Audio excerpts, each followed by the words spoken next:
uprising in Egypt. This is Democracy Now!, democracynow.org, The War and Peace Report. I'm Amy Goodman with Juan Gonzalez. This month is the 15th anniversary of Democracy Now! On the air, and it's a real privilege to have MIT professor, analyst, world-renowned political dissident, linguist, Noam Chomsky with us. I'm Amy Goodman with Juan Gonzalez, and we've been together for this whole 15 years, Juan. It's really been quite an amazing journey. As we talk about this revolution that's rolling across the Middle East, we put out to our listeners and viewers on Facebook last night that, Noam, you were going to be in. And so people were sending in their comments and questions. We asked on Facebook and Twitter to send us questions. Here is one of the questions. Hello, Professor Chomsky. My name is Ryan Sirius, and I'm a graduate student at the University of Wisconsin-Madison, and also the child of a long line of working-class union folks. I don't know if you've been noticing, but we've been holding a lot of protests and rallies here in our capital to protest Governor Scott Walker's attempt to break collective bargaining rights that Wisconsin workers worked hard for over 50 years ago and have enjoyed ever since. We closed all the schools around here for today and tomorrow, actually. The teaching assistants here at the university are staging teach-outs.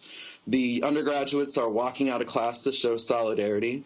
And all of this is because our governor and governors all around the country are proposing legislation that's going to end collective bargaining and really break the unions.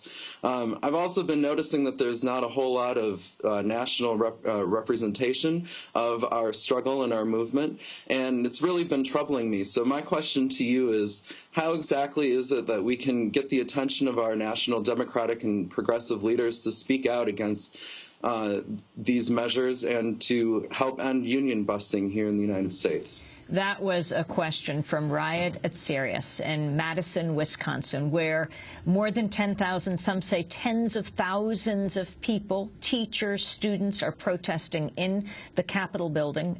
Schools closed, as Ryan said. So from Manama to Madison, from Manama, Bahrain to Madison, Wisconsin, Noam Chomsky. It's very interesting. The reason why you can't get Democratic leaders to join is because they agree. They're also trying to destroy the unions. In fact, if you take a look at, say, the lame duck session, the great achievement in the lame duck session, for which Obama is greatly praised by Democratic Party leaders, is that they achieved bipartisan agreement on several measures. The most important one was the tax cut. And the issue in the tax cut, there was only one issue: should there be a tax cut for the very rich? The population was overwhelmingly against it, I think about 2 to 1. There wasn't even a discussion of it. They just gave it away. At the very same time, the less noticed was that Obama declared a tax increase for federal workers.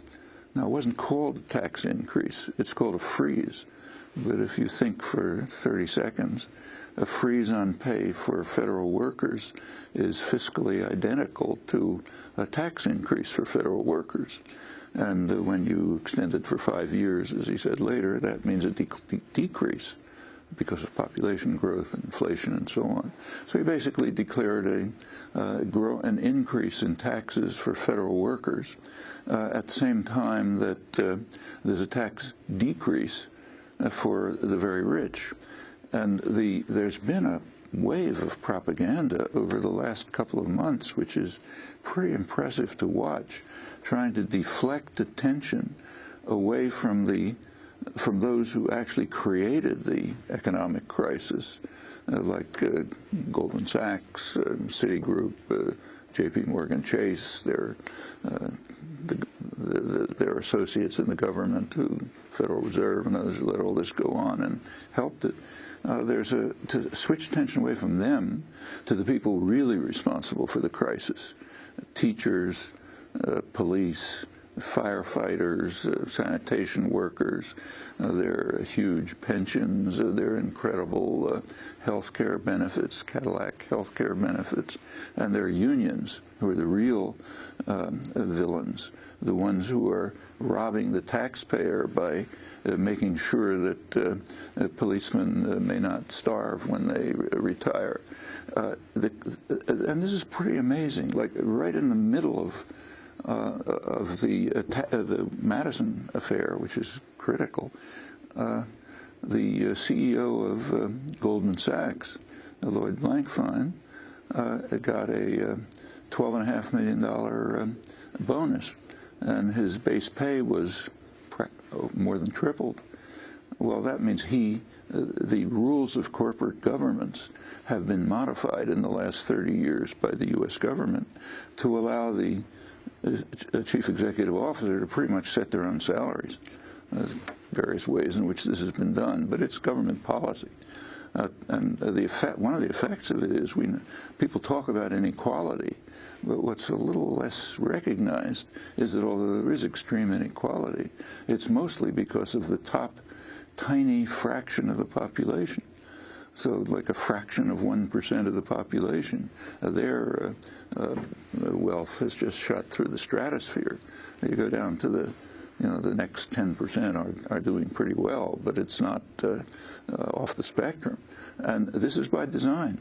The New York Times coverage of Madison?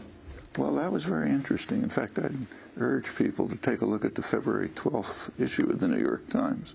The big front page headline, banner headline, Mubarak leaves. Kind of subheading, say, Army takes over. They're about 60 years late on that. It took over in 1952, and it has held power ever since. But then if you go to an inside page, I don't know what page it is, there's an article on the governor of Wisconsin. And he's pretty clear about what he wants to do.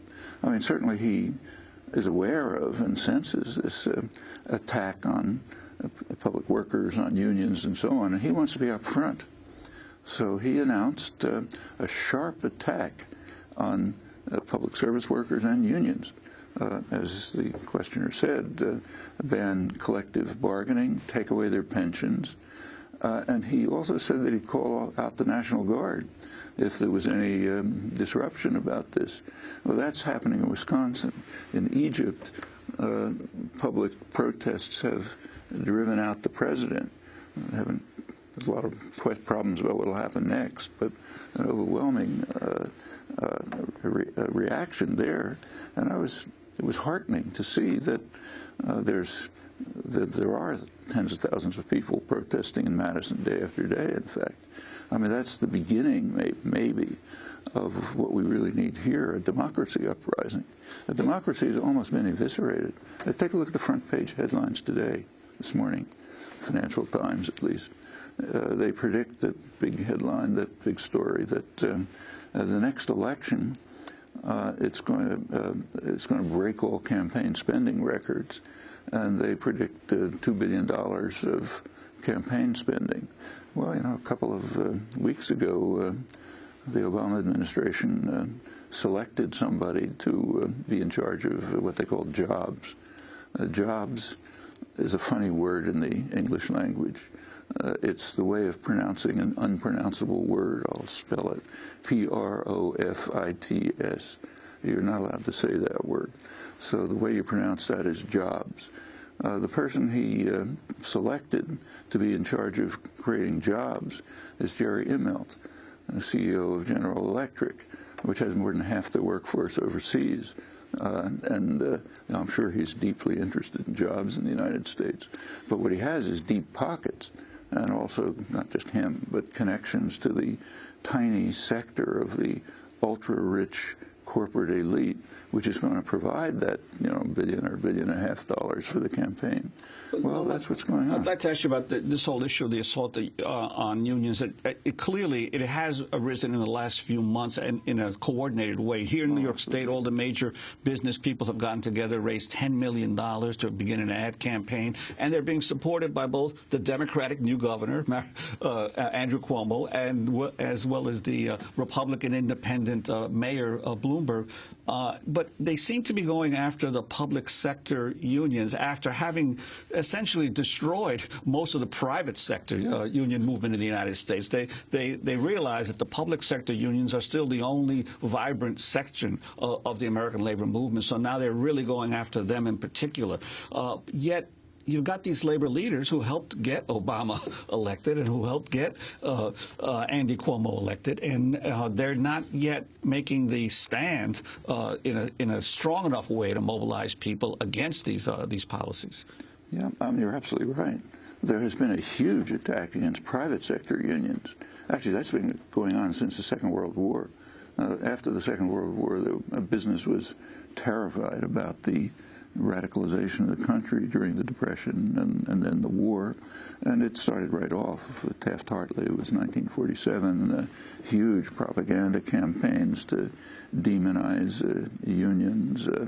It really, and it continued until you get to the Reagan administration. Reagan was extreme. Beginning of his administration, one of the first things was to call in scabs. Hadn't been done for a long time. And it's illegal in most countries, in the air controllers strike. Reagan essentially, I mean his administration, I don't know what he knew, but they basically told the business world that they're not going to apply the labor laws. So that means you can break unions any way you like. And in fact, the number of firing of union organizers, illegal firing, I think probably tripled during the Reagan years. In fact, by the early 90s, Caterpillar Corporation, first major industrial corporation, called in scabs to break a strike of industrial workers, UAW. I think the only country that allowed that was South Africa. And then it spread. When Clinton came along, he had another way of destroying unions. It's called NAFTA. One of the predicted and consequences of NAFTA, which in fact worked out, was it would be used as a way to undermine unions. Illegally, of course, but when you have a criminal state, it doesn't matter. So there was actually a study under NAFTA rules that investigated illegal strike-breaking organizing efforts by threats, illegal threats, to transfer to Mexico. So if union organizers are trying to organize, you put up a sign saying, transfer Operation Mexico. In other words, you shut up or you're going to lose your jobs. That's illegal. But again, if you have a criminal state, it doesn't matter. Well, by measures like this, private sector unions have been reduced to, I think, maybe 7% of the workforce. Now, it's not that workers don't want to join unions. In fact, many studies of this, there's a huge pool of workers who want to join unions, but they can't. And they're getting no support from the political system. And part of the reason, not all of it, is these $2 billion campaigns. This really took off in the late 70s and the 80s. You want to run for office, you're going to have to dig into very deep pockets.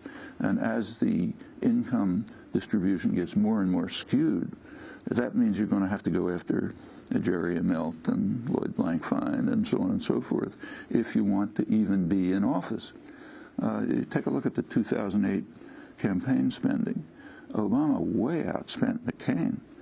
He was funded, his main source of funding is the financial institutions. Now they're saying Obama's going to raise $1 billion for the next campaign. And it'll probably be more than that because they're predicting $2 billion for the whole campaign, and the incumbent usually has advantages.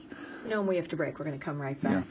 Noam Chomsky, professor of linguistics, Massachusetts Institute of Technology, world-renowned political dissident. Stay with us.